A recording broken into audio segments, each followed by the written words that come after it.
Brooke Shields achieved a stunning level of fame that started since she was a baby. She had her first gig as a model at only 11 months old, appearing at an Ivory soap commercial. Since then, her mother, Terry Shields, who was a former model, became Brooke's dedicated manager. Her mother was in control of everything and kept pushing her daughter to work, while young Brooke was happy to oblige. But her first real brush with fame was when she starred in the film Pretty Baby at only 11 years old. This movie stirred so much controversy because her role was a young girl who grew up in a brothel. But for Brooke, she said she was only having fun on set. Her career continued to rise after Pretty Baby, but it wasn't until 1980 when she went super famous in Blue Lagoon, where she was only 14, followed by Endless Love in 1981. However, the biggest controversy of her life would be this Calvin Klein advert that shook the American media and advertising industry.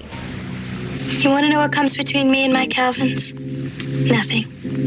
At the time, Calvin Klein was promoting jeans, and Richard Avedon, the fashion photographer, had a vision to make Calvins intimately part of people's lives. Yet it sparked a huge outrage with Brooke Shields being criticized in the media. As a young woman with a famous pretty face, she became a constant target of backhanded attacks by the press. How have you reacted to the outrage in some circles over the Calvin Klein's jeans commercials? I tell you, it's so funny because I didn't even know what a big thing it was. Despite the intense pressure, she never led herself astray, even while being in the center of attention, because she had a deeper motivation. In an interview, Brooke said she felt a huge responsibility to keep working hard as an actress because it turns out her mother had intense alcohol problems and she became her mom's caretaker. She was at the height of her career when she made the choice to go to Princeton University, and from there, she tried to live a normal college life while taking a break from acting. But the course of her life changed when she married tennis player Andre Agassi in 1993. At the time, her mother was still running her career, but then her husband persuaded her to cut off her mother financially and close her management company. Over time, she realized that marrying him was a mistake, so she divorced Agassi later in 1999 and married Chris Henchy in 2001. They had children, and in the 2000s, she ultimately settled in a quiet family life. It wasn't until she turned 52 when her career started to come back to life again, reappearing in films, interviews, and magazines. Now, if you're wondering whatever happened to the Calvin Klein ad, well, the controversy backfired and Brooke's advert turned out to be one of the most successful brand campaigns in the world, setting the tone for Calvin Klein's brand vision until today.